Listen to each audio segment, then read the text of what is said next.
से लाए? यहाँ का नहीं है, बाहर से उड़ाया। 30 का पड़ा। अरे पागल हो गया है, उड़ा के लाया और बोलता है 30 का पड़ा। 15 देगा मैं, 10। बहुत मेहनत की उस्मान भाई। 20 फाइनल। बोल क्या बोलता है? ठीक है, चलेगा।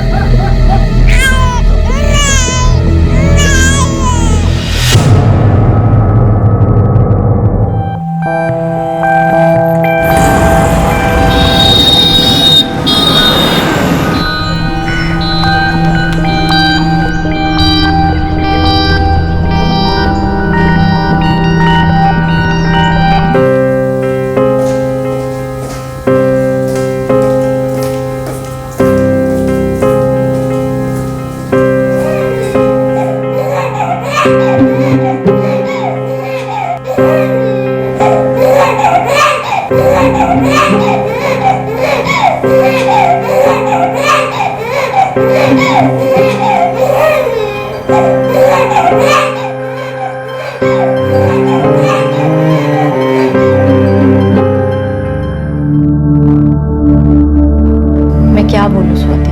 विद्या, वो बच्चा किस तरह पड़ा था, कोई देखने वाला ही नहीं। तेरी राह देखते देखते 15 मिनट से मैं वहां खड़ी थी। एक दो नर्सेस से भी पूछा, लेकिन कोई ठीक से जवाब ही नहीं देता। सच कहूं स्वाति, आई एम टायर्ड। मैं चुप भी नहीं रह सकती और मुझे समझ नहीं आ रहा कहूं तो किसे कहूं मैं। मुझे समझ नहीं आ रहा मैं क्या करूं। किस बारे में? क्या बात है विद्या, बता तो।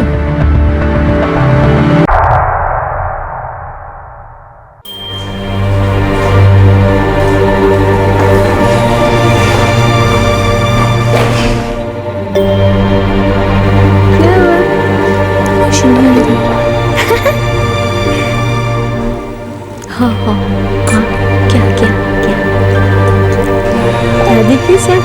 हाँ हाँ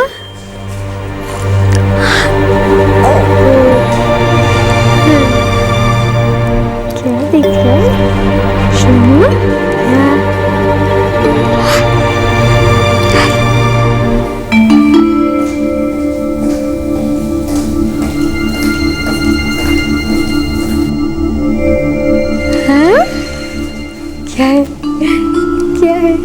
और ले ले ले ले ले सोनू सोया नहीं अभी तक?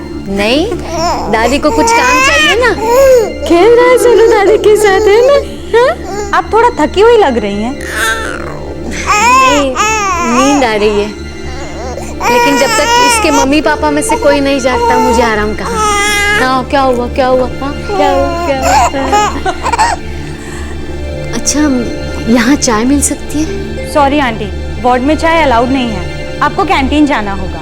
थोड़ी देर में इनमें से कोई जाग जाए फिर चली जाऊं। आप चाय पी लीजिए, तब तक बच्चे को मैं संभालती हूँ। मैं इसीलिए तो राउंड पर थी, यही तो ड्यूटी है मेरी। आप जाओ आंटी, इसे मुझे तो। मैं बस 5 मिनट, भले ही 10 मिनट लगे, टेंशन की कोई बात नहीं है। ओ बच्चे को तब तक मैं संभालती हूँ। अब भी आती हूँ।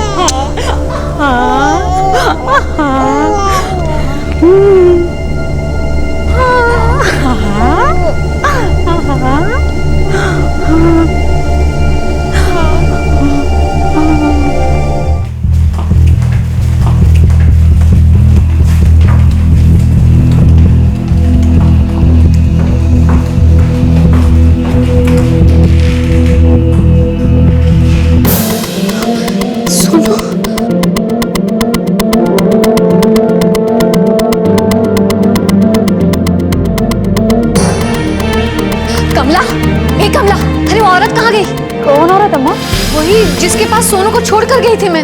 कौन औरत और किसके पास छोड़ा आपने सोनू को? कोई अस्पताल गई थी, बोली मैं बच्चे को संभालती हूँ, आप चाय पी के आ जाइए। लेकिन कहाँ लेके गई वो मेरे सोनू को?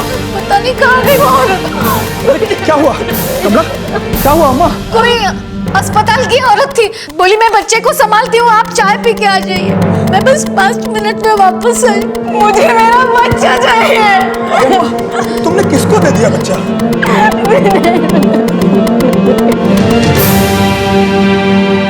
ह्यूमन ट्रैफिकिंग, औरतों, बच्चों और बहुत छोटे बच्चों की तस्करी, ये $1 बिलियन इंडस्ट्री दुनिया भर में फैली है, जिसके एक सिरे पर है देह व्यापार, दूसरे सिरे पर है चाइल्ड लेबर का माफिया और तीसरे सिरे पर बेगिंग माफिया। 19 दिसंबर 2012, जहां एक तरफ देश भर में दिल्ली गैंगरेप की वारदात पर जन आक्रोश अपनी चरम सीमा पर था, वहीं दूसरी तरफ बेंगलुरु के एक सिटी हॉस्पिटल में एक बार फिर से एक बच्चा चोरी हुआ। जिस तरह से वो बात कर रही थी, मुझे लगा अस्पताल की कोई औरत है। सर हॉस्पिटल में सीसीटीवी लगा है। कितने बरस का था बच्चा? कब पैदा हुआ था? 1 सप्ताह पहले साहब, 12 दिसंबर को।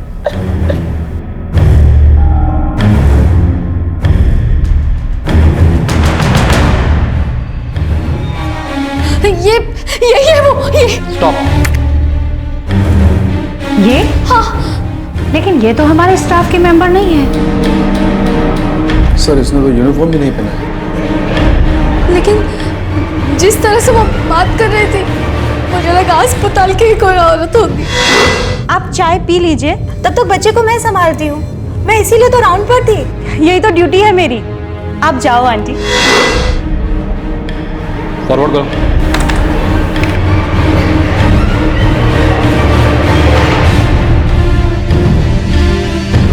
स्टॉप। ये बात तो कंफर्म है, ये औरत बच्चा चुरा नहीं आई। लेकिन सर ये हमारे स्टाफ में से नहीं है। मुझे फुटेज की प्रिंट चाहिए और सिक्योरिटी रजिस्टर। जितनी आसानी से ये औरत अंदर आई और जिस तरह से घूम रही है, उसे देखकर लगता है कि ये पहले भी कई बार आके गई है।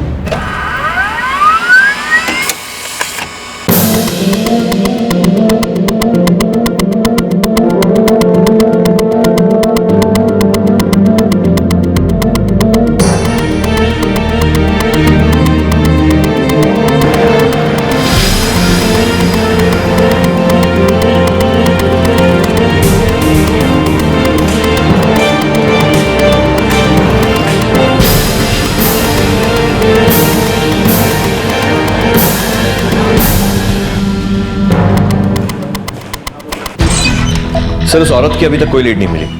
शहर से बाहर गई होगी। सर ये रैकेट ऐसे ही काम करता है, हमेशा दूसरे शहर से बच्चे उड़ाते हैं और फिर किसी और शहर में जाकर बेच देते हैं, इसीलिए बच्चों को ट्रेस करना भी बहुत मुश्किल होता है। तलाश जारी रखो। सर शर्म की बात है कि रैकेट इतना खुलेआम पनप रहा है। तरस आता मुझे माँ बाप पर, क्या गुजरती होगी।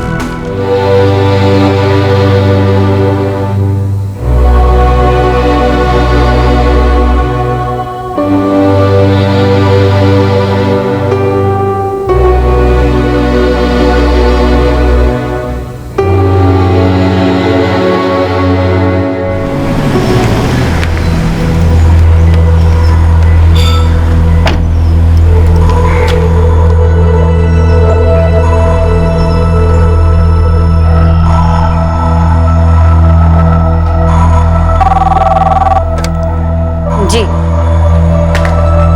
अनीता जायसवाल। यस। आपको बुलाया है। ओके, आगे से ले। Thank you.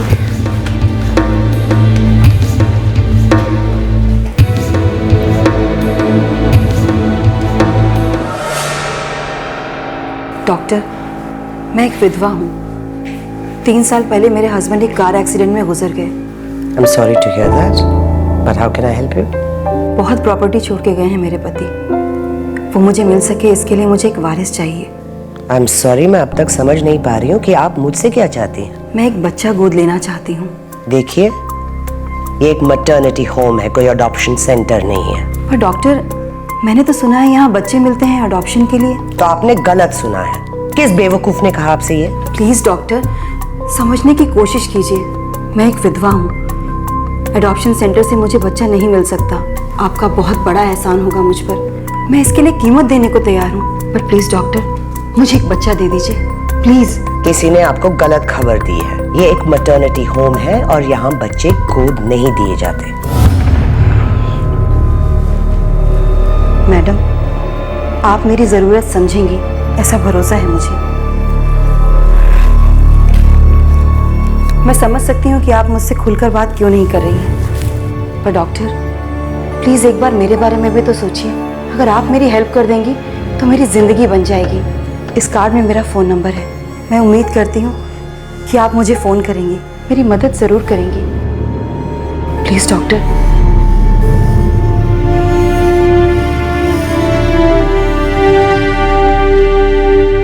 मैम, उन्होंने बोला कि आपसे मिलना है। तो तुमने सीधे अंदर कैबिन में भेज दिया। पूछना तो चाहिए था क्या काम है। मैम मुझे लगा कि किसी रेफरेंस से आई होगी। तो पूछना तो चाहिए था किस रेफरेंस से आई है।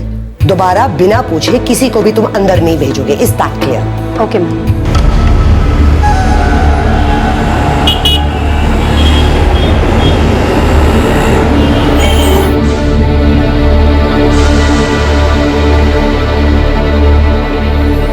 मम्मा अगले महीने से मेरी इंटर्नशिप शुरू हो रही है, सोच रही हूँ कि अपने हॉस्पिटल से ही स्टार्ट करूँ। बिल्कुल नहीं, किसी और हॉस्पिटल से कर लेना। पर क्यों? अपना हॉस्पिटल होते हुए कहीं और क्यों?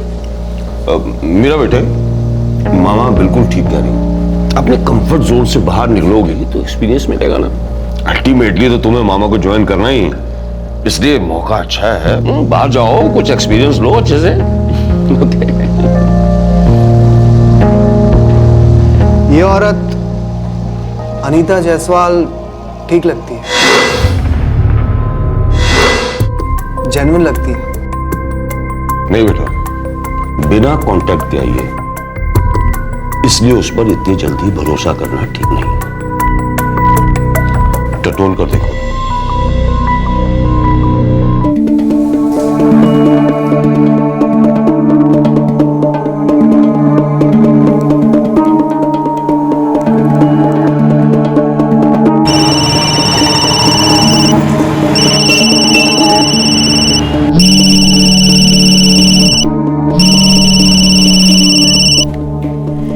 Hello, doctor Sarita Rajeshwar here. Oh good morning doctor. मैंने आपकी प्रॉब्लम के बारे में सोचा है। डॉक्टर आप मेरी मदद करेंगी ना? देखिए, एक 7 दिन का बच्चा है, लेकिन प्रॉब्लम यह है कि उसकी माँ नॉर्थ ईस्ट की थी। कभी ना कभी तो पता चल ही जाएगा कि बच्चा आपका नहीं है। सवाल उठेंगे आप पर, सोच लीजिए। बच्चा किसका है, कैसा है, इससे मुझे कोई फर्क नहीं पड़ता।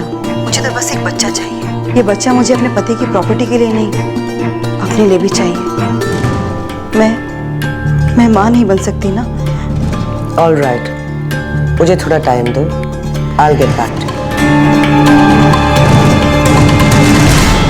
6 महीने पहले मई 2012 में इसी बेंगलुरु शहर में एक औरत बच्चा गोद लेने आई थी, या यूं कहें कि बच्चा खरीदने आई थी। शहर की एक प्रतिष्ठित डॉक्टर द्वारा संचालित ये एक जाना माना हॉस्पिटल और मैटरनिटी होम था।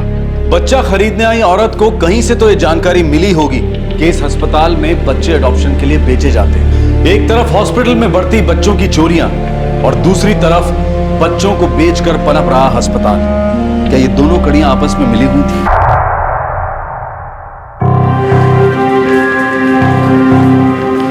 देखिए, हम हर मुमकिन कोशिश कर रहे हैं, लेकिन आपके बच्चे की भी तो कोई खबर नहीं। 3 दिन हो गए साहब, और अब तक मेरे बच्चे का पता नहीं चल पाया है। पता नहीं कैसा होगा, कौन दूध पिलाता होगा उसे। साहब हमारा पहला बच्चा है।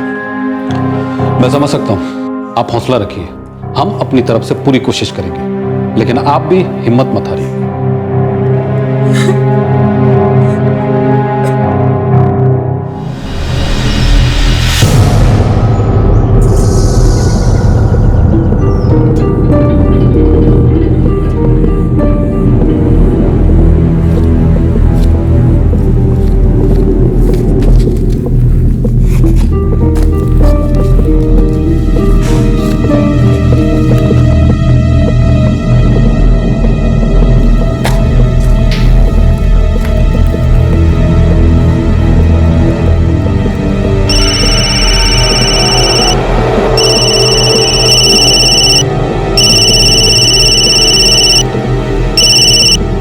Hello, doctor Sarita Rajeshwar here. Yes doctor. 6 महीने पहले आप बच्चा अडॉप्ट करना चाहती थी ना? Are you still interested? Yes doctor, I am still interested. 6 महीने से आपके फोन का ही तो वेट कर रही थी। ठीक है, एक बार हॉस्पिटल आकर मिल लो।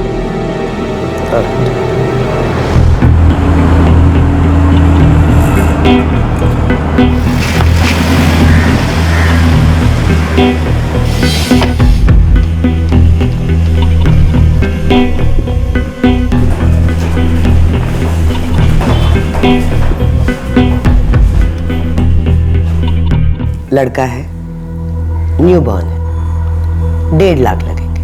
1.5 लाख? डॉक्टर 1.5 लाख तो बहुत ज्यादा है। मैं एक विधवा हूँ, प्रॉपर्टी भी अभी तक नहीं मिली है। एकदम से 1.5 लाख कहाँ से लाऊंगी मैं? तो फिर मैं कुछ नहीं कर सकती। बच्चा दे रही हूँ, वो भी प्रॉपर बर्थ सर्टिफिकेट के साथ। सब कुछ प्रॉपर होगा। जन्म के बाद से बच्चे को हम संभालते हैं और इन सब चीजों के लिए खर्च होता है।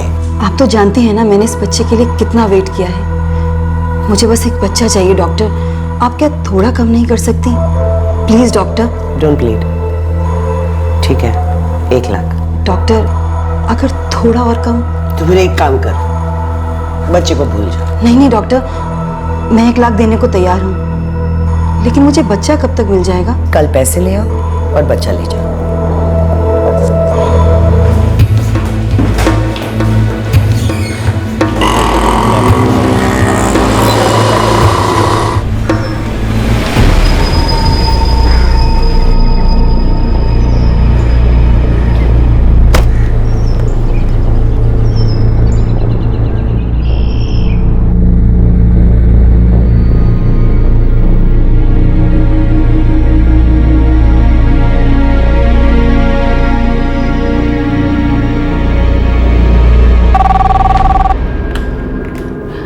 जी सर।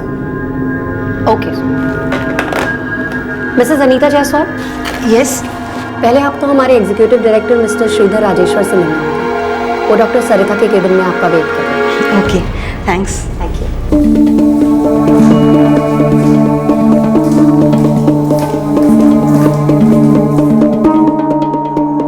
पैसे लाया? जी। लेकिन बच्चा कहाँ है? पहले आप पैसे जमा करा दीजिए, उसके बाद बच्चा आपका।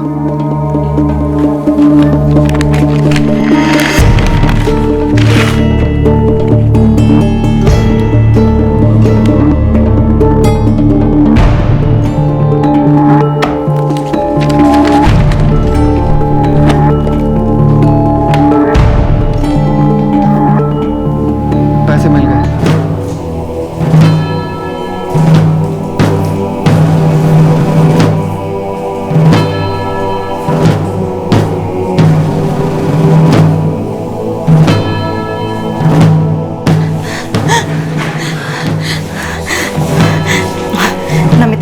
पहले तू इसे अपने हाथों में ले, तू मेरे लिए बहुत लगी रही है।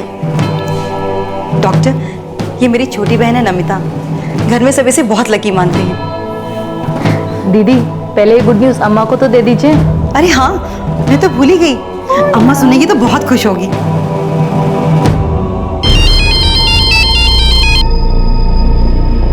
हाँ अनीता बोलो। हाँ अम्मा, बच्चा मिल गया है, नमिता के पास है। ये तो बहुत अच्छी खबर है। मेरा भी मन कर रहा है बच्चा देखने को। अगर आपने बच्चे का कोई नाम सोच रखा है तो प्लीज बता दीजिए, मेरे हस्बैंड उस नाम का बर्थ सर्टिफिकेट बनवा देंगे। मैंने तो कब से सोच कर रखा है, मैं लिख के देती हूँ।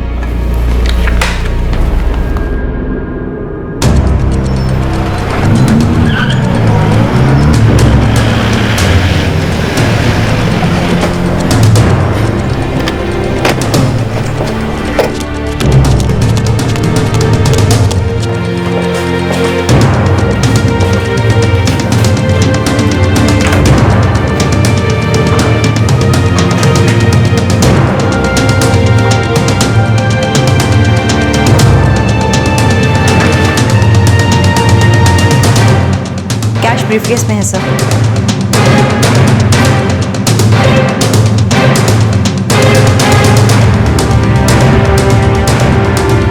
पिछली बार तुम्हें सिर्फ वार्निंग देकर छोड़ देना बहुत बड़ी बेवकूफ़ी थी। Thanks Anita, you did a great job.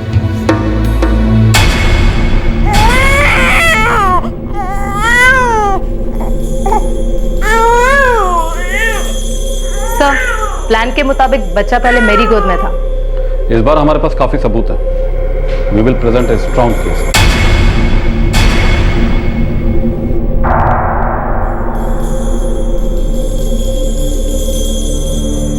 सच कहूँ स्वाति, आई एम टायर्ड। मैं चुप भी नहीं रह सकती और मुझे समझ नहीं आ रहा कहूँ तो किसे कहूँ मैं। किस बारे में? क्या बात है बिंदिया, बता तो। स्वाति, तूने जो बच्चा देखा ना, वो कोई यहाँ पे छोड़ गया है और मुझे भी यही बताया।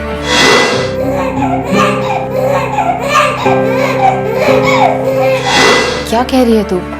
मैं कुछ समझी नहीं। स्वाति, इस हॉस्पिटल में बहुत से इलीगल काम हो रहे हैं, इलीगल ऑपरेशन हो रहे हैं। बच्चों बच्चों की बिक्री हो रही है और भी बहुत कुछ हो रहा है। तूने टॉप अथॉरिटी से बात की? वही तो मुश्किल है। इस हॉस्पिटल की top authority doctor Sarita Rajeshwar है और वही इस हॉस्पिटल की ऑनर भी।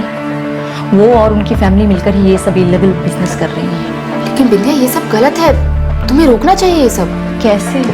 मेरे पास कोई सबूत ही नहीं है। अगर वो डॉक्टर इस सब में इन्वॉल्व है तो इसका मतलब समझ रही हो तुम? जो बच्चे यहाँ से बेचे गए हैं वो ह्यूमन ट्रैफिकिंग के शिकार हो सकते हैं। ये सब एक रैकेट है, हमें ये सब रोकना चाहिए। पर मैं क्या कर सकती हूँ? बोल, चुप मत रहे। एक बात तो तय है बिंदिया, मैं चुप नहीं रहूंगी। ये क्या बकवास है? डॉक्टर बिंदिया, किसी और को इन्फॉर्म करने से पहले एक बार मुझसे तो बात करनी चाहिए थी ना, ताकि किसी को कुछ पता न चले, उससे पहले ही आप बच्चा बेच सके। एक्सक्यूज मी मैम, आप इस तरह मुझ पर इल्जाम नहीं लगा सकते। एक कपल आए थे जो इस बच्चे को छोड़ गए, दिया गया नाम एड्रेस सब कुछ गलत था। मैंने सिर्फ इंसानियत के नाते इस बच्चे को संभाला है और वैसे भी मैं आपको इन्फॉर्म करने ही वाली थी। कब? बच्चा बेच देने के बाद?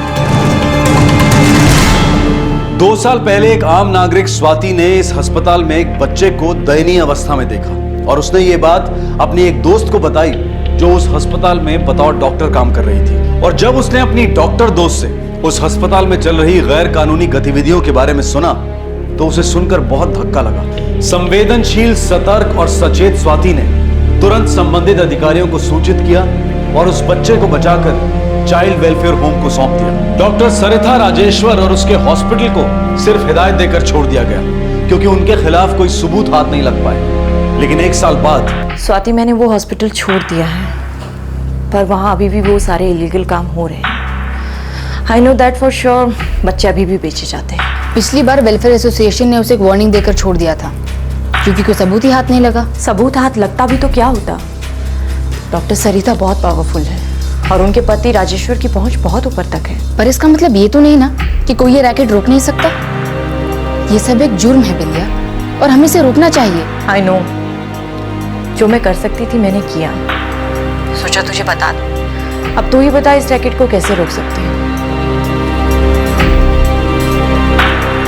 स्वाति, मुझे मेरे चैनल से बात करनी होगी। कुछ भी कर अनीता, हमें ये सब रोकना होगा। ये इतना आसान नहीं होगा, बड़े लोग इन्वॉल्व होंगे इसमें, well connected, it's very risky. तो नारायण, सब कुछ जानते हुए हम लोग चुपचाप तो नहीं बैठ सकते ना। ये सब गलत है और हमारी भी तो कोई जिम्मेदारी बनती है। Swati is right Narayan. स्वाति, अच्छा हुआ जो तुमने मुझे बताया। मैं आज ही अपने चैनल हेड से बात करती हूँ। हो सकता है वो इस पर स्टिंग ऑपरेशन करना चाहे।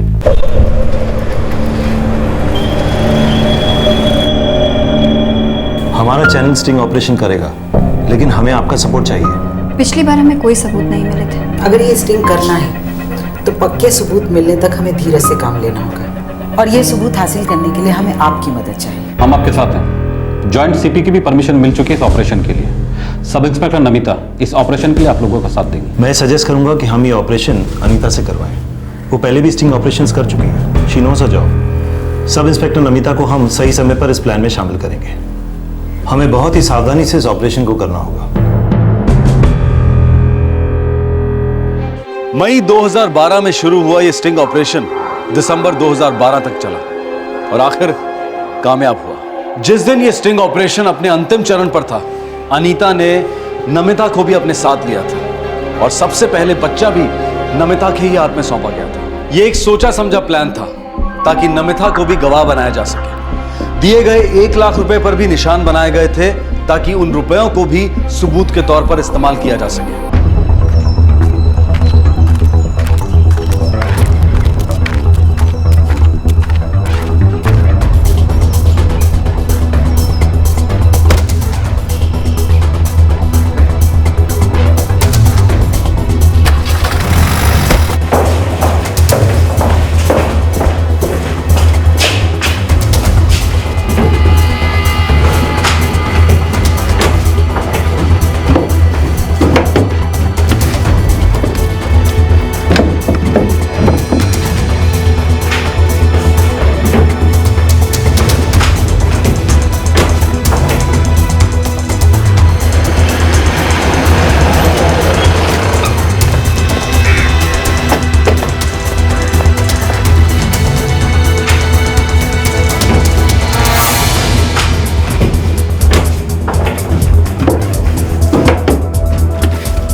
द हेल इंस्पेक्टर, मैं एक रिटायर्ड कर्नल हूं। हमारे पास सर्च वारंट है। बहुत पछताओगे इंस्पेक्टर, बहुत पछताओगे। हम इज्जतदार लोग हैं। यस सर, आपकी बहुत इज्जत है। आप एक एक्स आर्मी मैन, आपकी वाइफ रेप्यूटेड डॉक्टर और आपका बेटा इंजीनियर है जो सिविल सर्विसेज की तैयारी कर रहा है। बेटी एक मेडिकल स्टूडेंट है। लेकिन हमारे पास स्ट्रॉन्ग प्रूफ है कि आपके हॉस्पिटल में बच्चे बेचे जाते हैं। ये आपका बिजनेस है, इज्जतदार लोगों का बिजनेस।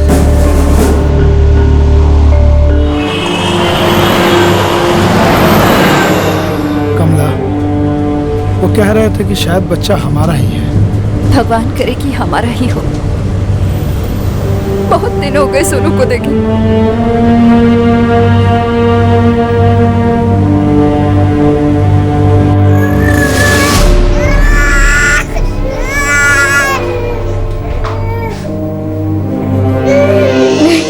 ये मेरा बच्चा नहीं है मैडम, ये मेरा बच्चा नहीं है। मैं पहचानती हूँ अपने बच्चे को। एक हफ्ते गोद में खिलाया उसे। ये मेरा बच्चा नहीं है।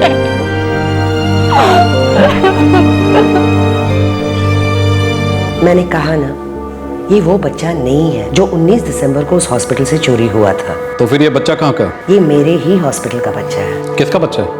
हमें तो आपके हॉस्पिटल से कोई रिकॉर्ड नहीं मिला। मेरे पास इसके पेरेंट्स के डिटेल्स नहीं है। वो बहुत गरीब थे और डिलीवरी के बाद लौटकर नहीं आए। शायद वो बच्चा पाल नहीं सकते थे, इसलिए वहीं छोड़ गए। इससे पहले और कितने बच्चे बेचे तुमने? मैम बरसों से बच्चे बेच रही है सर। कितने बच्चे बेचे अब तक? इस बारे में मुझे कुछ नहीं पता, पर शायद 4 या 5 होंगे सर। मतलब तुम्हें पता था कि हॉस्पिटल में क्या चलता था? सर मैं वहाँ बस एक रिसेप्शनिस्ट हूँ। तुम इस क्राइम में भागीदार भी हो। इस पे इलीगल क्या है? ये बच्चे अनवांटेड हैं और मैं इन्हें अच्छे रिस्पॉन्सिबल पेरेंट्स को दे रही हूँ। It's pretty much like adoption. आपके पास कोई रिकॉर्ड नहीं है कि बच्चे के बायोलॉजिकल माता पिता कौन है। ये रिकॉर्ड भी नहीं है कि आपने बच्चे किसे बेचे, और आप इसे अडॉप्शन कहती हैं? मैडम, अडॉप्शन का एक लीगल प्रोसीजर होता है जिसमें बच्चे बेचे नहीं जाते हैं। पढ़ी लिखी है, इतना तो समझ सकती है ना। मेरी वाइफ एक ह्यूमन सर्विस कर रही है। जिन बच्चों का कोई नहीं होता, कुछ नहीं होता, उनका फ्यूचर सिक्योर कर रही है वो। आपकी पत्नी लोकल मेडिकल एसोसिएशन में रजिस्टर्ड भी नहीं है। आप बच्चों का नहीं अपना फ्यूचर बना रहे हैं। बच्चे बेचकर पैसा कमा रहे हैं आप लोग। एक मिनट मैडम, बच्चे की डिलीवरी से लेकर उसका मेंटेनेंस, उसके लिए फॉस्टर पेरेंट्स मिलने तक उसकी देखभाल करना, ये सब मुफ्त में नहीं होता है। एडॉप्शन सेंटर चलाने का कोई लाइसेंस है आपके हॉस्पिटल के पास? मिस्टर राजेश्वर, आप एक रिटायर्ड फौजी हैं। रूल्स की अहमियत आपको पता होनी चाहिए। हम ना ही उन बच्चों को ट्रेस कर पा रहे हैं जो आपके यहाँ से बिके हैं, और ना ही उन पेरेंट्स का अता पता है जिन्होंने आपके यहाँ से बच्चे अडॉप्ट किए हैं। आपको नहीं लगता कि जो बच्चे आपने बेचे हैं उनमें से कुछ को इलीगल कामों के लिए खरीदा गया हो? ये ह्यूमन ट्रैफिकिंग नहीं तो और क्या है? You all are bloody criminals. और जिन माँ बाप को बच्चे नहीं चाहिए वो सीधे आपके ही हॉस्पिटल में कैसे आ जाते हैं? Can you explain? हमारे हॉस्पिटल के पास एक बिल्डिंग है जहाँ पेइंग गेस्ट अकोमोडेशन है।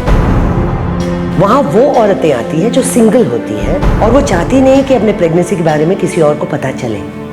वो बच्चा गिरवाने आती है। मतलब वो आपकी शरण में आ जाते हैं डिलीवरी या अबॉर्शन के लिए। फिर आपके दिमाग में एक ब्रिलियंट आइडिया आता है कि बच्चों को गिराने से बेहतर है बच्चों को बेचकर पैसा बनाया जाए।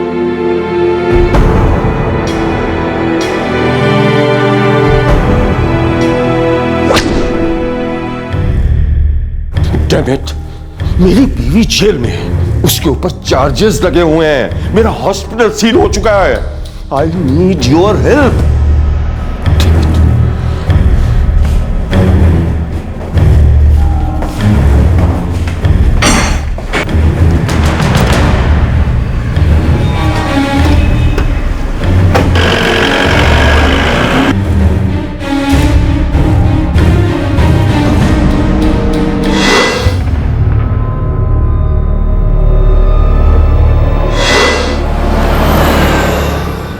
भगवान करे उस बच्चे को उसके माँ बाप मिल जाए, वो सही सलामत अपने घर पहुंच जाए।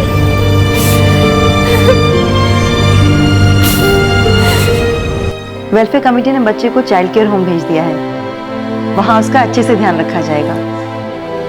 थैंक्स स्वाति।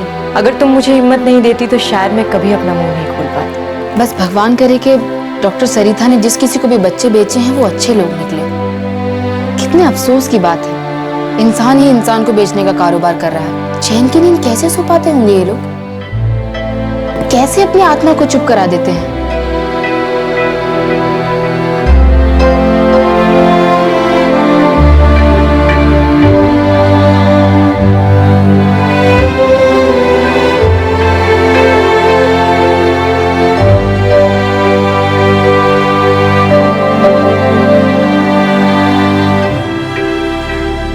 डॉक्टर सरिता राजेश्वर मानने के लिए ही तैयार नहीं है कि वो कोई गलत काम कर रही थी। उनका मानना है कि वो अनवांटेड बच्चों को एक अच्छा भविष्य दे रही थी और उन्हें इसमें कुछ भी अनैतिक और गैर कानूनी नहीं लगता है। मेडिकल काउंसिल ने हॉस्पिटल पर ताला लगा दिया है, इन्वेस्टिगेशन चल रही है और हॉस्पिटल का लाइसेंस रद्द करने के बारे में भी सोचा जा रहा है। पुलिस डॉक्टर सरिता द्वारा बेचे गए बच्चों की तलाश कर रही है और साथ ही बेंगलुरु के एक जाने माने अस्पताल से चोरी हुए दिनेश और कमला के बच्चे को भी ढूंढा जा रहा है। डॉक्टर सरिता के पति के संबंध बहुत बड़े लोगों से हैं, उनकी पहुंच भी काफी ऊंची है।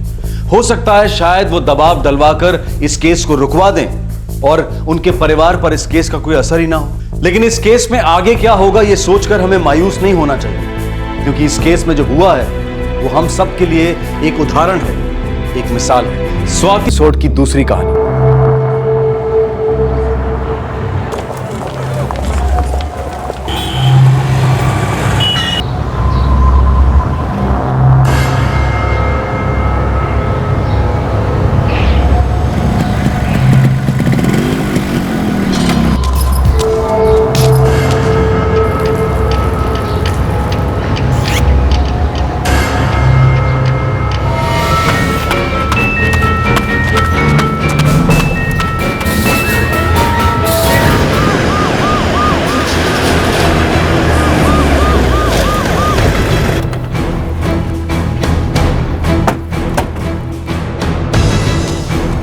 सर, बैग पर्स पाउच कुछ नहीं है, आसपास कुछ भी नहीं मिला सर।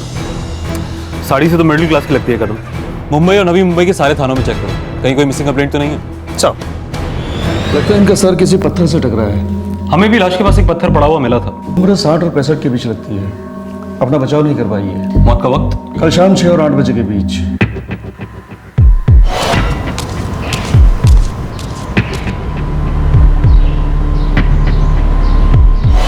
इनकी बॉडी हमें एक अंडर कंस्ट्रक्शन बिल्डिंग के पास मिली। बिल्डिंग का काम पिछले 1 साल से बंद है, कोई वर्कर भी नहीं है। सुनसान इलाका है, हमला करने वाले के लिए एक अच्छा मौका था। लेकिन सवाल यह है कि ये वहां गई क्यों? या हो सकता है कि कोई इन्हें वहां लेकर गया। बॉडी पर से कुछ भी नहीं मिला, अंगूठी, गहने, कोई भी कीमती चीज नहीं। हमें भी मर्डर स्पॉट से बैग वगैरह कुछ भी नहीं मिला।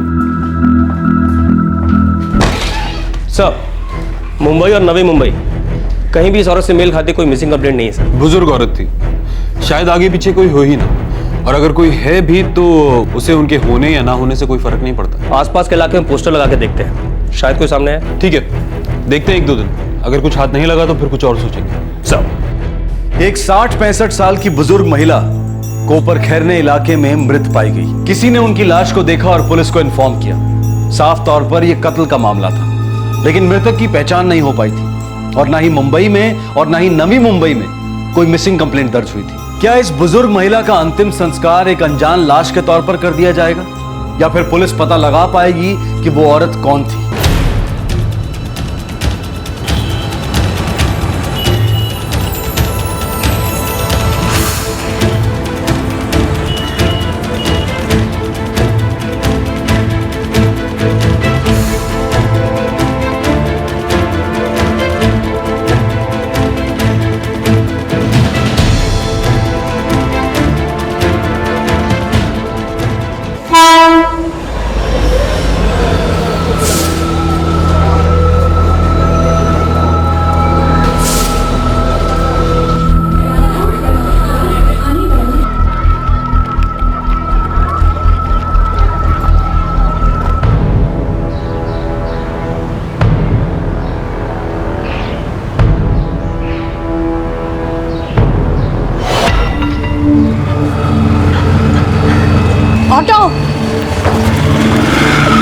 ऑटो ऑटो स्टेशन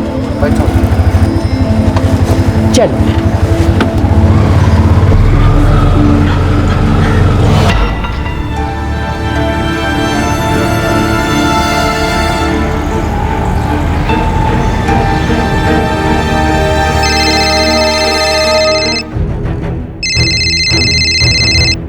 हेलो, कोपर खन्ने पुलिस स्टेशन। साहब मैं वो कुर्ला स्टेशन के बाहर बूढ़ी औरत का पोस्टर देखा।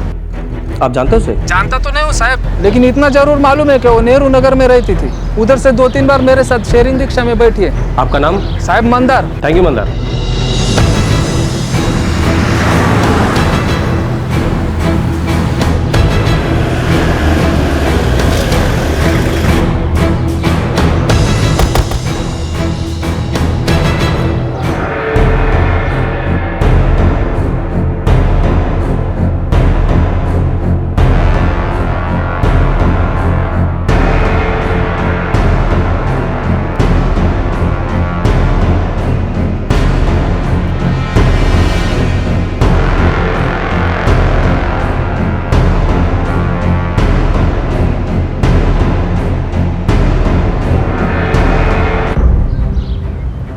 साहब ये बात तो पक्का है कि औरत इसी चाली की है।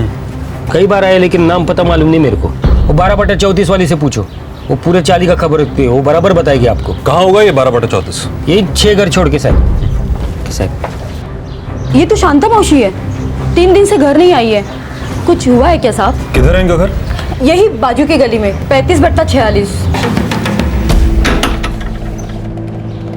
साहब शांता मौसी 19 तारीख को सुबह घर से निकली थी।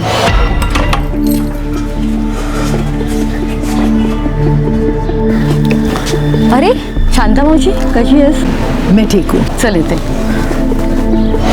वैसे तो शांता मौसी से मेरी रोजाना बातचीत होती थी। उस दिन नहीं मिली, घर पे आके देखा तो ताला था। इनके घर पर और कौन रहता है? वैसे तो शांता मौसी अकेली रहती है, लेकिन हाँ उनकी बेटी भी है दक्षा, पास ही के चौल में रहती है अपने पति नवीन और बच्चों के साथ। दूसरे दिन भी मौसी को मैंने नहीं देखा तो उनको जाकर मैंने बोला, उन्होंने कहा कि पुलिस में रपट लिखवाएंगे। कहाँ रहते हैं? आखिरकार उस बुजुर्ग औरत की पहचान हुई, उनके घर का पता भी चला और यह भी पता चला कि उनकी एक बेटी और दामाद भी हैं जो उनके गुम होने की कंप्लेंट लिखवाने वाले थे। लेकिन मुंबई के किसी भी पुलिस स्टेशन से कोपर खैराने पुलिस को मिसिंग की कोई इंफॉर्मेशन नहीं मिली। क्या शांताबाई की मिसिंग कंप्लेंट वाकई दर्ज हुई थी?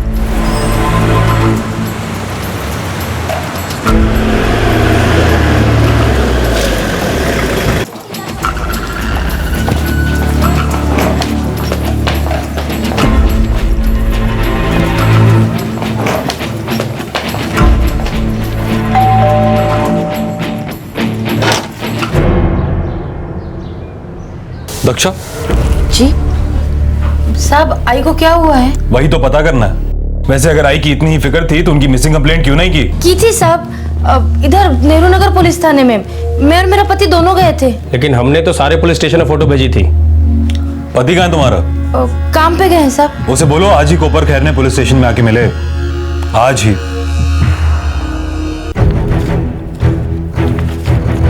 हाँ, 21 सितंबर रात 9 बजे ये दक्षा और नवीन फटके ने मिसिंग कंप्लेंट कराया था। शांताबाई रामटे के, मदर ऑफ दक्षा फटके, रेजिडेंट ऑफ 35/46 शिवाजी चौल, नेहरू नगर। लेकिन हमने ये फोटो भेजा था मिसिंग कंप्लेंट से क्रॉस चेक करने के लिए। क्या इन लोगों ने कोई फोटो नहीं दिया कंप्लेंट के साथ? इन लोगों ने जो फोटो दिया वो आपके दिए इस फोटो से कभी मैच नहीं होता। मतलब? आप ही देखिए।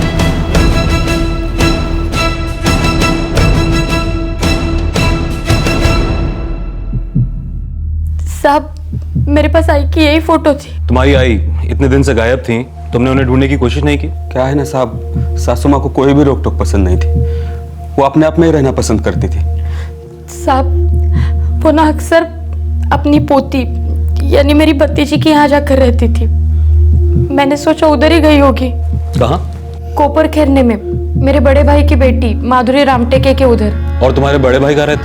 वो तो नहीं रहे, 10 साल पहले वो और भाभी रोड एक्सीडेंट में ऑफ हो गई।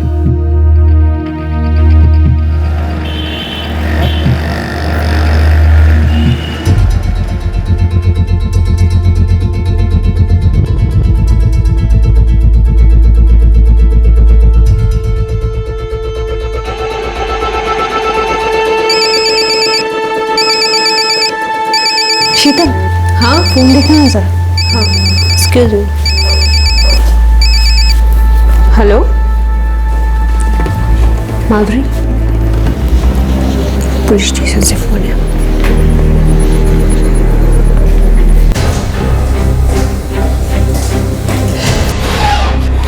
क्या हुआ दादी को? किसी ने उनका मर्डर किया है। क्या? किसने किया? कैसे हुआ ये सब? 20 की शाम को तुम्हारी दादी का कत्ल हुआ। हमें उनकी बॉडी कोपर खैरने में एक अंडर कंस्ट्रक्शन बिल्डिंग के पास मिली। कोपर खैरने? लेकिन 20 की रात तो दादी घर पर पहुंच गई थी कुर्ला। तुम्हें कैसे पता? सर मुझे आयशा ने बताया। आयशा कौन? सर मेरी फ्रेंड है, मेरे साथ ही रहती है।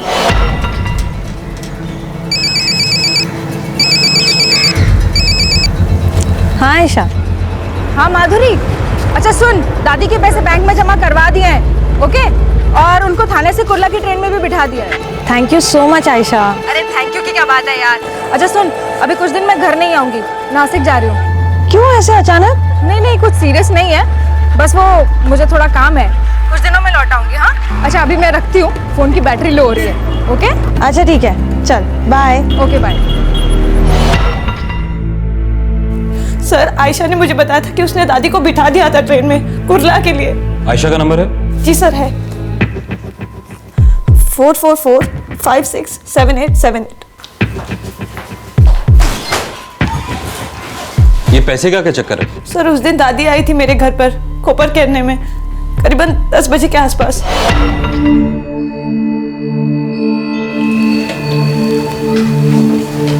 अगं माधुरी, मी एकटी कशी जाऊं? 1.5 लाख रुपए बहुत बड़ी रकम होती है बेटा, मेरे को ना डर लगता है। सॉरी दादी, आज ना पॉसिबल ही नहीं है।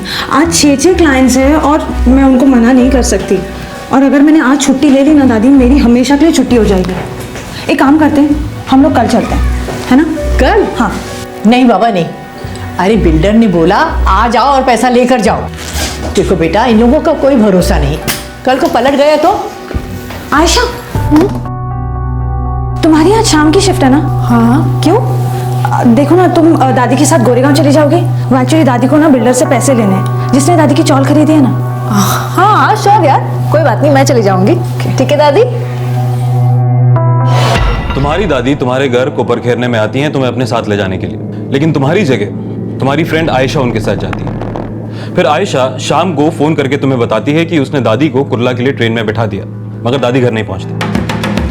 मेरी समझ में ये नहीं आ रहा कि अगर दादी को किसी को अपने साथ लेकर जाना था तो अपने नजदीक रह रही अपनी सगी बेटी को क्यों नहीं लेकर गई? आई की और मेरी बनती नहीं थी, हमारे बीच तो बातचीत भी बंद थी।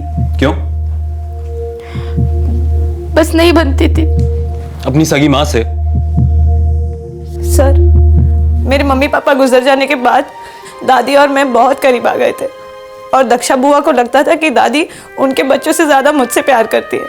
बस यही दादी और दक्षा बुआ के बीच में मेन प्रॉब्लम थी। सर आयशा का फोन तो स्विच ऑफ आ रहा है। तुम्हारी दादी का अकाउंट कौन से बैंक में? Sir new people's bank. और ये आयशा नासिक में कहाँ गई होगी? सर उसकी कजिन वहाँ पे रहती है, शायद वहीं पे गई होगी। उसकी कजिन का नंबर है तुम्हारे पास?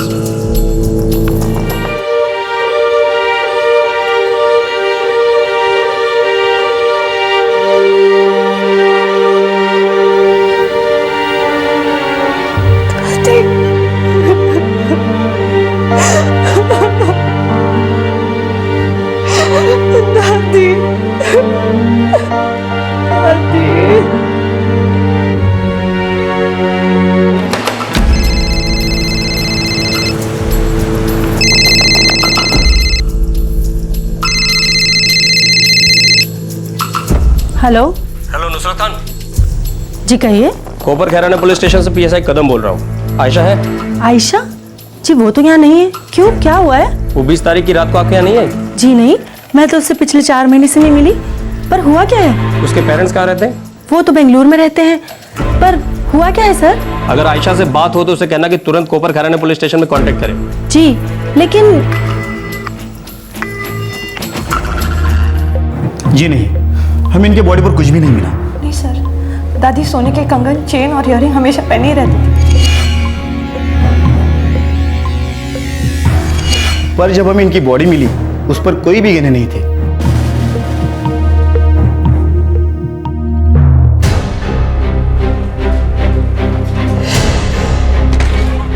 सर आयशा का कोई सुराग नहीं मिल रहा है। उसका मोबाइल 20 की रात से ही बंद है। लास्ट कॉल माधुरी को ही किया था और नासिक तो वो गई नहीं सर। उसके पेरेंट्स बेंगलुरु में रहते हैं? जी सर, आयशा का तलाक हुआ था। उसकी शादी उसके माँ बाप की मर्जी के खिलाफ हुई थी और तब से ही उसके माँ बाप ने उससे सारे रिश्ते तोड़ दिए। 5 साल पहले वो मुंबई आ गए और बीपीओ में काम करने लगी। वहीं उनकी दोस्ती हुई और साथ ही मिलकर उन्होंने कोपर कैरेंडा में फ्लैट रेंट में लिया। और सर आयशा के पेरेंट्स भी उसको टच में नहीं है सर। वो यूं गायब कहाँ हो गए? सर शांताबाई के अकाउंट में कोई पैसे जमा नहीं हुए और माधुरी का कहना है कि उसकी दादी हमेशा ज्वेलरी पहन कर रहती थी, लेकिन हमें बॉडी पर कोई गहने बराबर नहीं हुए। इसमें कुछ गड़बड़ लगती है कदम। हो सकता है कि ये सब आयशा का ही किया करा हो। उसने शांताबाई को मारा हो और फिर गहने और पैसे लेकर गायब हो गई। और ये भी हो सकता है कि शांताबाई के घर से ही किसी ने ये कांड किया हो और फिर आयशा को भी गायब करा दिया ताकि उस पर शक ना हो। एक काम करो, दक्षा, माधुरी और नवीन, इन तीनों के कॉल रिकॉर्ड्स निकालो। जी सर।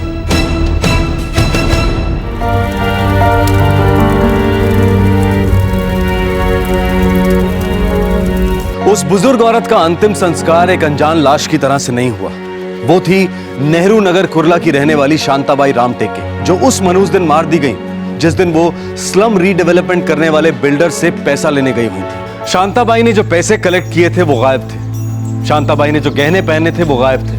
और तो और शांताबाई के साथ गई माधुरी की रूममेट आयशा, वो भी गायब थी।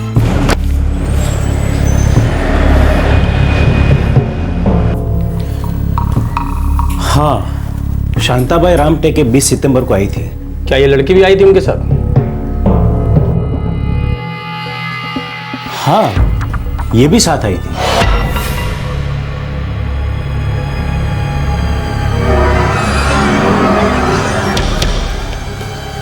गिन लो बेटा, गिनो।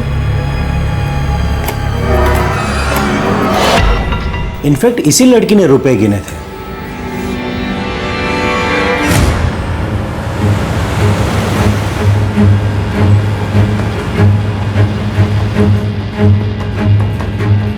सर आयशा 21 सितंबर से काम पर नहीं आ रही। कोई है ऐसा जो उसके बारे में कुछ बता सके?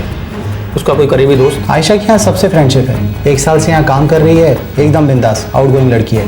काफ़ी शौकीन भी है। मतलब? जैसे ड्रिंकिंग एंड स्मोकिंग करना। खर्चा भी बहुत करती थी। काफ़ी दिनों से रिपोर्ट नहीं किया तो यहाँ मैंने सबसे पूछा, लेकिन किसी को भी उसके बारे में कोई खबर नहीं। आपके द्वारा डायल किया गया नंबर फिलहाल स्विच ऑफ है। The number you have dialed is currently switched off.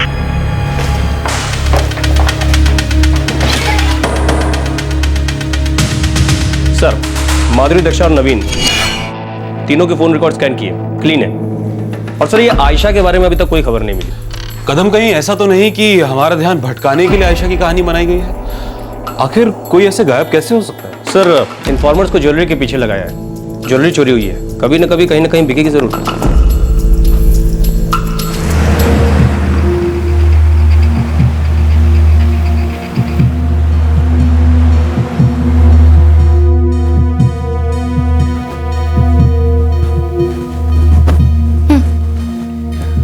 मेरे को लगता है पुलिस को शक है हम पे। और मुझे माधुरी पर, क्योंकि उसको पता था कि तेरे आई बिल्डर के पास पैसे लेने जा रही है। कुछ हफ्ते यूं ही गुजर गए, कोई सुराग हाथ नहीं लग रहा था। आयशा न जाने कहां छू मंतर हो गई थी, उसका कोई अता पता नहीं था। और फिर अचानक इस केस से जुड़ी एक बड़ी खबर आई जिसने पुलिस इन्वेस्टिगेशन के लिए एक नया दरवाजा खोल दिया।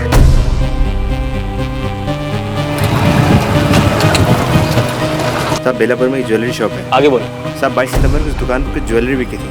सब सोने का सामान है, कान के झुमके, बाली, चूड़ियाँ। साहब मैं तो कहता हूँ एक बार चेक कर लो आप। हो सकता है उसी औरत का हो जिसके बारे में आपने मुझे बताया था। दुकान का नाम? कौन लाया था ये? साहब वो एक लड़का और एक लड़की थी। नाम तो पूछा नहीं होगा आपने? नहीं साहब, नाम तो नहीं पूछा था। इन दोनों में से कोई थी? ये तो पता नहीं साहब। लड़की बुरके में थी। मेरे पास सीसीटीवी फुटेज है। निकालिए। जी सर, ये मेरी दादी की ज्वेलरी है। तुम्हारी दादी की हत्या के 2 दिन बाद 22 सितंबर को बेची गई? नहीं सर, मुझे नहीं लगता आयशा ऐसा करेगी। सर 1 साल के ऊपर हो गया है और हम बहुत अच्छे दोस्त हैं और वो भी दादी से बहुत अटैच थी सर।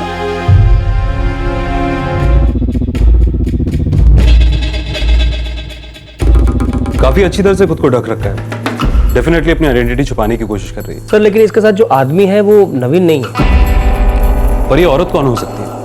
आयशा, दक्षा या माधुरी? ये जो भी है, अब ये बात इस लड़के से ही पता चलेगी। ढूंढो इस लड़के को। हो सकता है कि इसमें आयशा, दक्षा या माधुरी में से ही कोई इन्वॉल्व हो, मगर हमारे पास अभी कोई सबूत नहीं है। सर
आज सुबह पुलिस आई थी।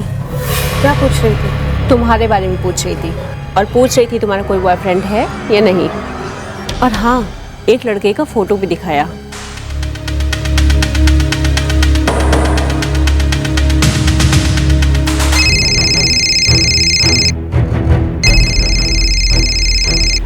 हाँ कादिर बोल।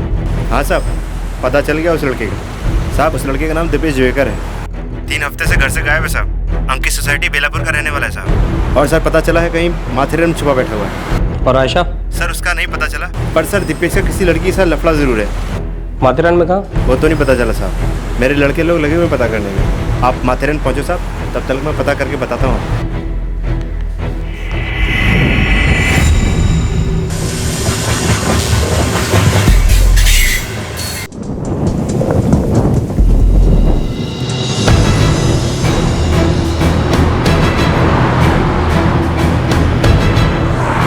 सर हंसराज कॉटेज में छिपा बैठा है। कब तक छुपेगा?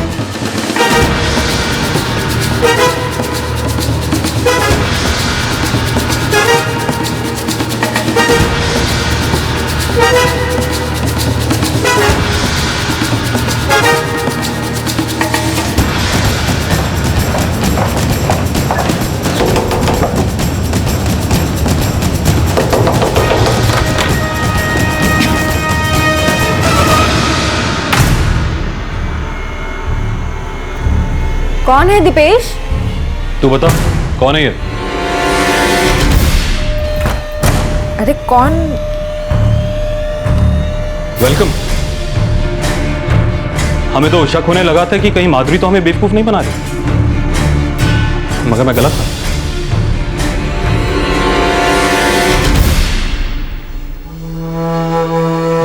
सर इस मर्डर से मेरा कोई लेना देना नहीं है। मैंने सिर्फ आयशा की ज्वेलरी बेचने में मदद की थी। अच्छा, और तूने उससे ये तक नहीं पूछा कि वो ज्वेलरी आई कहां से? सर पूछा था, और तभी मुझे इस सब के बारे में पता चला।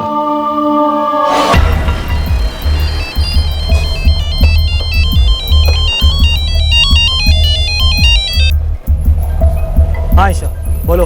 दीपेश मिलना है अर्जेंटली। क्यों, क्या हुआ? तुम वाशी स्टेशन के पास पहुंचो, फिर बताती हूँ सब। ठीक है, पहुंचता हूँ।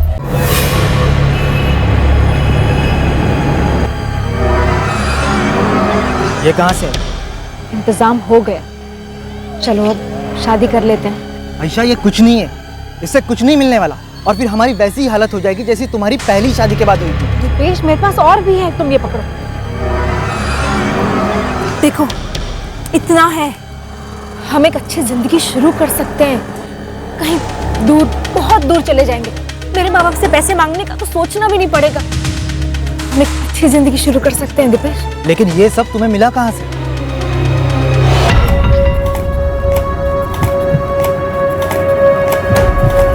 पूरे 1.5 लाख है ना। माँ जी, बस 2 महीने का वक्त दीजिए और मैं नई कॉलोनी में अलॉटमेंट करा दूंगा, एकदम बढ़िया घर। आपका बहुत बहुत धन्यवाद। अच्छा हुआ आयशा तू मेरे साथ आ गई, नहीं तो पता नहीं क्या होता। अरे दादी कैसी बात करते हो, माधुरी नहीं आ सकी, मैं आ गई, है ना, एक ही तो बात है। तो सच्ची बहुत अच्छी है बेटा। मेरा एक काम और करेगी, मेरे को ना बैंक में जाने का है, ये पैसे जमा करायचे आहेत। आप ये पैसा बैंक में रखेंगी?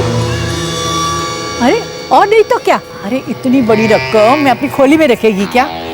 तो किसी ने मार दिया तो मैं क्या करेगी? अरे माधुरी के लगना के लिए मेरे को इसको बैंक में ही रखना है संभाल के। दादी बैंक में पैसा रख के क्या मिलेगा आपको? देखो देखो मेरे पास एक आइडिया है, आप भी अकेले रहते हो और माधुरी भी, क्यों ना आप दोनों एक घर ले लो और वहीं रहो साथ में, वहीं कपल खेलने में। आयशा मैं अभी इतनी बुढ़ी नहीं हो गई है। अरे 1.5 लाख की रकम में मुंबई में फ्लैट मिलता है क्या? दादी मिलेगा मिलेगा, लेकिन थोड़ा दूर मिलेगा। एक फ्लैट मैंने माधुरी को भी दिखाया था और उसको अच्छा भी लगा है। सच बोल रही हूँ दादी, आप एक बार देख लो, आपको बहुत अच्छा लगेगा। ठीक है बेटा, बाद में देख लेंगे। बाद में नहीं, आज ही देख लो। देखो नेक काम में ना देरी नहीं करनी चाहिए। पैसे आपके हाथ में है, आज लेके खत्म करो और आज रात आप हमारे साथ रुक जाओ, कल मैं आपको कुर्ला की ट्रेन में बिठा दूंगी। तो क्या तुमने उस बुढ़िया को खत्म कर दिया? अपनी दोस्त की दादी को मार डाला? इमोशनल मत बनो बेवकूफ। ये सोचो कि जिस जिंदगी के हम सपने देखा करते थे वो अब हम शुरू कर सकते हैं। दादी तो मुझे और माधुरी का एक जैसा ही मानती थी, माधुरी की नहीं सही तो मेरी जिंदगी तो शुरू हो सकती है ना। ठीक है, मैं ये गहने बेचने का इंतजाम करता हूँ। सर सच कहता हूँ, मेरा इस मर्डर में कोई हाथ नहीं है। मैंने सिर्फ आयशा की ज्वेलरी बेचने में मदद की थी।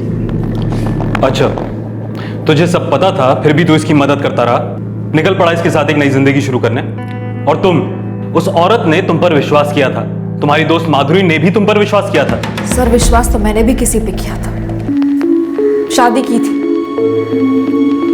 लेकिन उसे सिर्फ मेरे माँ बाप के पैसे से ही मतलब था। रोज मारता पीटता था, घर से बाहर निकाल दिया जब मेरे माँ बाप से पैसे नहीं निकलवा सका। और मेरे माँ बाप ने तक मुझसे रिश्ता तोड़ दिया, इसलिए क्योंकि मैंने उनकी मर्जी के खिलाफ जाके शादी की थी। आप बताइए उस विश्वास का क्या जो मैंने इन लोगों पे किया था? लेकिन तुम्हारे साथ जो हुआ उसमें उस बुजुर्ग औरत की क्या गलती थी? तुम्हारी दोस्त माधुरी की क्या गलती थी?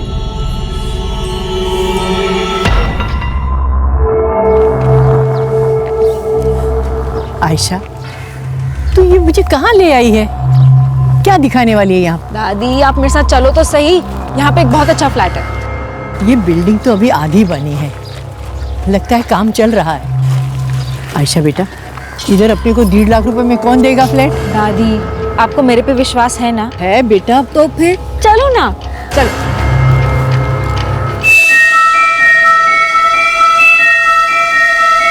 आयशा ये तू कैसा मजाक कर रही है मेरे साथ? कहाँ लेकर आ गई मेरे को? सॉरी दादी, मैं मजाक नहीं कर रही। क्या? दादी ये जो पैसे आपके पास है ना, उससे मेरी लाइफ बन जाएगी। ये तू कैसी बातें कर रही है? ये पैसे मुझे चाहिए दादी। नहीं, ये पैसे मैं नहीं दूंगी, ये मजाक करना बंद कर दे। मैं एकदम सीरियस हूँ दादी।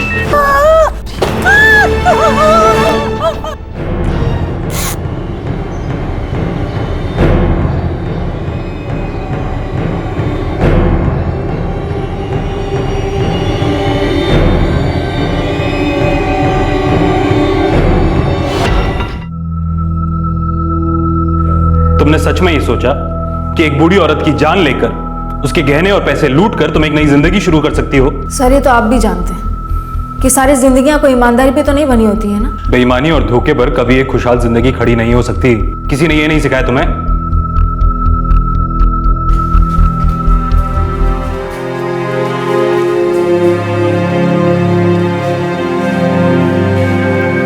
आयशा तुमने ऐसा क्यों किया? तुम मेरे लिए मेरी बड़ी बहन जैसी थी ना। आयशा तुम सब जानती थी, मैं 10 साल की थी आयशा जब से मेरी दादी ने मुझे पाला। आयशा मेरी मम्मी पापा भी नहीं है, दादी सिर्फ मेरे लिए ही जिंदा थी और वो तुम्हें भी अपना बच्चा मानती थी। ऐसा तुमने क्यों किया आयशा?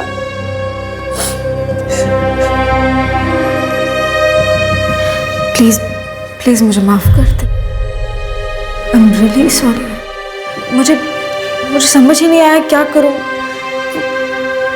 मैं बस एक अच्छी जिंदगी चाहती थी यार। सब लोगों से उधार मांगते मांगते अपने माँ बाप से थक गई थी, जो मेरी तकलीफ को कभी समझते ही नहीं थे। बस एक बेटर लाइफ चाहती थी। कुछ ज्यादा तो नहीं मांगा था ना,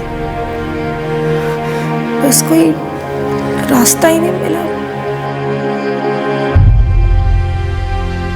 आयशा के खिलाफ आईपीसी की दफा 302 के तहत चार्जेस लगे हैं और आयशा के बॉयफ्रेंड पर आईपीसी की दफा 204 के तहत सबूत मिटाने का आरोप है। वो अभी बेल पर बाहर है। माधुरी तो लगभग बिखर चुकी थी। दादी ही उसका सब कुछ थी। वो तो उस दिन का इंतजार कर रही थी जब वो इतना कमा पाएगी कि अपनी दादी को अपने साथ रख सके। आयशा के माता पिता ने उनकी मर्जी के खिलाफ एक ऐसे आदमी से शादी करने के लिए उसे कभी माफ नहीं किया, जिस आदमी ने आयशा को बहुत सताया था, यातनाएं दी थी।